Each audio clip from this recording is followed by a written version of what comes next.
This is TomoNews for Friday, August 25th. Parenting fail. An ordinary day at a museum in the UK went horribly wrong when a family's failed photo op damaged an 800-year-old coffin. According to the BBC, on August 4th, a family was visiting Pretty-Well Priory Museum in Southend-on-Sea. Hoping to snap a morbid photo, the parents reportedly reached over an exhibit barrier to put their child inside an 800-year-old ancient sandstone coffin. You know this isn't gonna end well. Here's some quick facts about the stone coffin. It was found on the grounds of the monk's residence in 1921 and has been displayed at the Pretty-Well Priory Museum ever since. It used to contain a skeleton that the museum says could have belonged to a senior monk, so arguably it's a valuable artifact. Well, in the process of picture taken, the offending family managed to knock a chunk off of the sarcophagus. Fantastic. They didn't say a word and fled the scene, but were caught on the museum's surveillance cameras.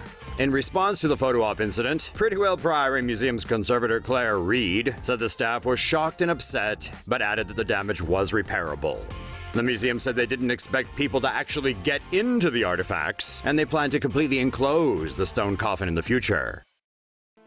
An optical illusion to protect your PIN number. A technology developed by researchers at New York University could defeat shoulder surfing attacks with a display of an optical illusion. A shoulder surfing attack is when an attacker obtains a person's PIN number by directly looking over their shoulder or by recording the process. The IllusionPIN system generates an on-screen keypad with number keys in a certain configuration for the intended user. However, someone viewing the same screen from a distance will see a completely different configuration of number keys. For added security, the system generates different keypad configurations for the intended user every time they log in. An NYU study revealed about 73% of mobile device users surveyed admitted that they had observed someone else's PIN, although not always with malicious intent. Meanwhile, the majority of victims said they were not aware they were being watched. Russia flies nuclear bombers near North Korea. Moscow has decided to flex its muscle in a rare show of force by flying nuclear bombers around the Korean Peninsula.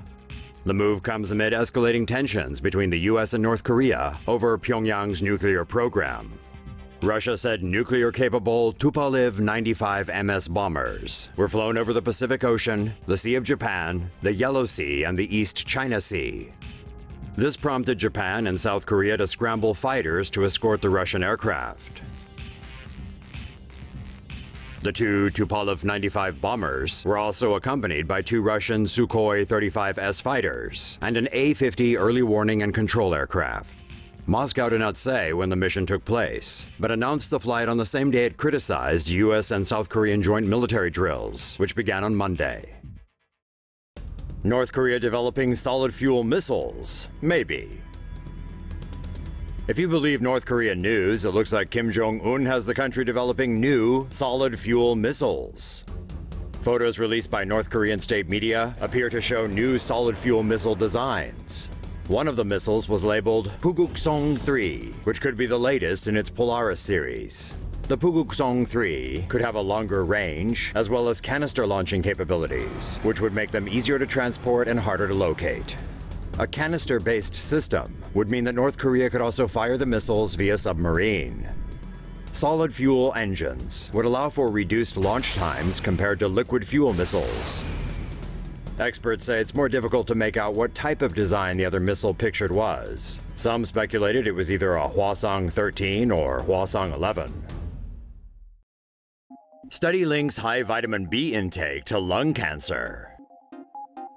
According to a study, men who take high doses of vitamin B supplements appear to be at a higher risk for lung cancer. The association is highest among men who smoke. Male smokers taking the highest levels of vitamin B6, around 11 times the recommended daily amount, showed a 30% higher chance of getting lung cancer. Male smokers taking the highest levels of vitamin B12, around 23 times the recommended daily amount, showed a 40% higher chance of getting lung cancer. Around 77,000 men and women from Washington state, aged 50 to 76, took part in the study over 10-year periods. The study found no increased risk of lung cancer in women or with vitamin B9, also known as folate. The researchers said most Americans get enough vitamin B in their diets, so there is no need to take supplements. It's thought that the people who took part in the study may have been taking extra vitamin B to ward off cancer. So although there was a correlation between vitamin B and lung cancer, it's not as if too much of it would actually cause the disease. Researchers say there is no need to take such megadoses anyway, and the best way to prevent lung cancer is to quit smoking. This is a robot for dogs. This little robot is not for you, but for you and your furry friends. A startup company has designed a robot that allows pet owners to connect with their furry pals when they're away at work.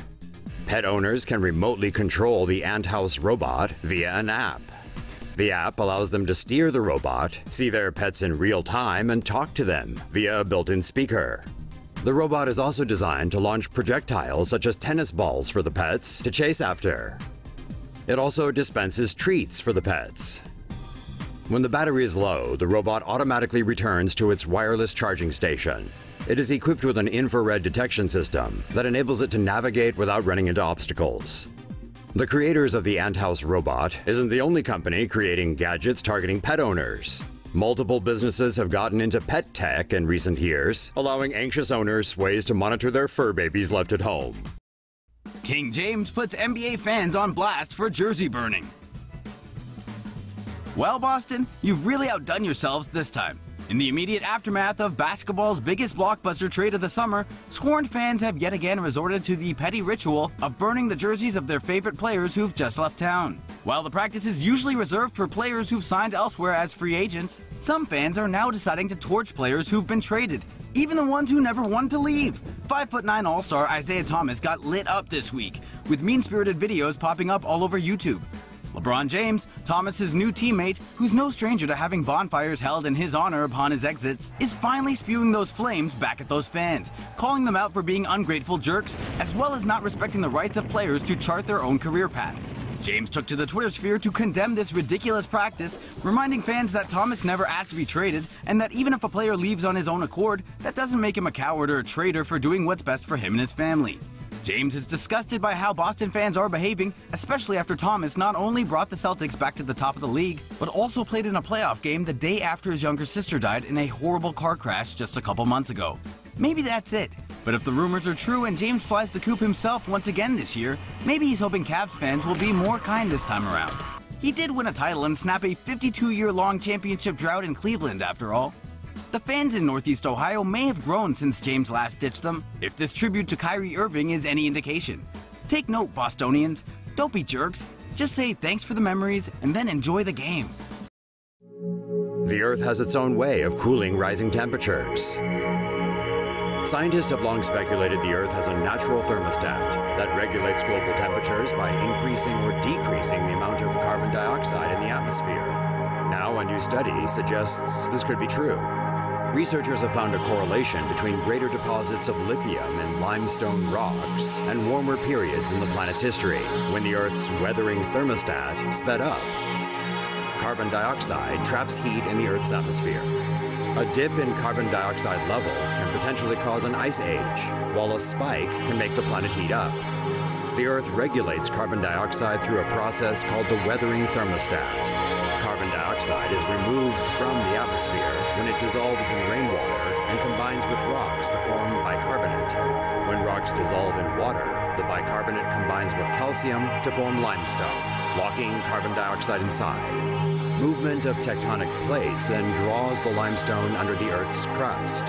The carbon dioxide eventually returns to the atmosphere when it separates from the limestone and is thrust out in volcanic eruptions. According to researchers, the Earth's thermostat responds to changes in the planet's temperature.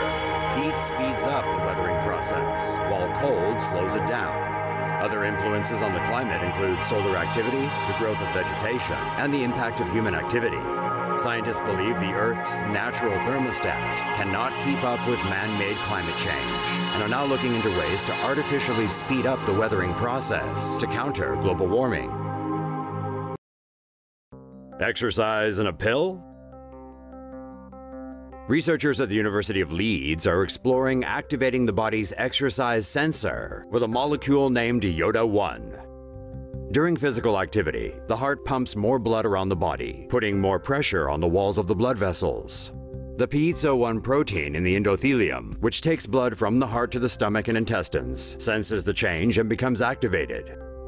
This in turn constricts the blood vessels. As a result, more blood is directed to the brain and muscles involved in physical activity. Based on experiments on mice, scientists discovered an experimental molecule named IOTA-1 can also increase blood flow in the endothelium. This is similar to the effect of exercise, and thus can activate the piezo-1 protein without actual physical activity taking place. Researchers believe the same result would occur in human bodies, and hope the discovery can help the development of a drug that can enhance the health benefits of exercise. Another cancer research breakthrough. Scientists in Portugal have demonstrated that zebrafish larvae can be used as avatars for people, in that they can predict the response of human cancer tumors to various drugs. This would enable researchers to choose the more efficient treatments for patients. Scientists implanted human cancer cells into zebrafish larvae and allowed them to grow. They then added different chemotherapy drugs to the fish's water tanks and discovered the fish had different physical responses to effective and ineffective drugs. This was consistent with the patient's responses to various treatments. Similar experiments have been done on mice, but tumors require at least 2 months to grow inside mice, whereas with zebrafish, growth can take place in about 2 weeks. The team plans to conduct the same experiments in hundreds of patients in order to confirm the accuracy of the fish's response, which would be completed within 2 years. Sensor can track who drives in and out of your neighborhood. Ever had your home broken into or your bike stolen? Having to deal with stolen property can definitely affect one's sense of security, but startup tech company Flock unveiled a device this week that might be able to provide you some assistance with tracking down those burglars. Currently installed for testing in 7 neighborhoods around Atlanta, the sensor device tracks vehicles that enter and pass through the area. Snapshots of all vehicle license plates are taken upon entering and exiting a neighborhood, with plate numbers recorded and stored. So far, the sensor has led to 1 theft conviction. The device captured images and the plate number of a man stealing a road bike from a property in a Flock-monitored neighborhood. The BBC reports that future versions of the technology will aim to include facial recognition features. Flock and its new sensor are backed by startup incubator Y Combinator, known for having funded Reddit, Dropbox, and Airbnb. Following the current trial period, the technology will soon be available to homes for $50 per year. Talk about forking over the cash. Recently revealed CCTV footage shows how someone or multiple someones in Arkansas decided to put their forklift skills to bad use by using it to steal an ATM. According to the police, the incident took place around 3 a.m. last Wednesday at the First Service Bank's drive-through lane in Conway, Arkansas. One brazen thief was captured driving a giant forklift right up to the machine and picking it up, before proceeding to cause some damage while backing the forklift out. The ATM was supposedly then loaded onto a truck before the culprit or culprits fled the scene. The robbery was discovered by a bank employee the next morning who noticed the damage in the driveway. Whoever took the ATM got away with an undisclosed amount of money. As the footage doesn't clearly show who the suspect or suspects were, Conway police are now asking people to help if they recognize the truck or were in the area when the crime took place. Using construction equipment for robbery isn't anything new, though. Just yesterday, some criminals in Florida also used an industrial-sized forklift to make off with an ATM from Bank of America. Turns out Alaska's permafrost isn't very permanent. Permafrost covers nearly a quarter of the northern hemisphere, and if that melts, life as a whole lot of folks know it will be put on ice. Alaskan permafrost, layers of soil that remain consistently frozen, is thawing, and scientists think this may lead to a further rise in global warming, regardless of attempts to curb it. According to the New York Times, researchers withdrew water and sediment samples from permafrost cores and installed temperature probes in the ground. Their aim is to better understand how permafrost interacts with the environment. In northern Alaska, permafrost 65 feet deep is said to have warmed from -8 to -3 degrees Celsius over the past decades. Globally, permafrost is believed to hold approximately double the amount of carbon currently in the atmosphere. When it defrosts, the carbon is sent back into the atmosphere. Scientists believe this could warm the planet over the coming centuries. AR glasses are coming to your Facebook experience. A patent application for Facebook's augmented reality glasses reveals details of the company's highly anticipated smart device. Facebook's AR glasses are designed to look like ordinary glasses. They will be capable of playing audio when connected to headphones or speakers. The glasses include a waveguide system that uses lasers to emit light into the lens displays, which then transform into images projected into the user's eyes. The users will be able to see a superimposed image on top of a live image of the real world. Other tech giants are developing smart glasses using similar waveguide technology, which includes Microsoft's HoloLens AR headset and the glasses being developed by the Google-backed startup Magic Leap.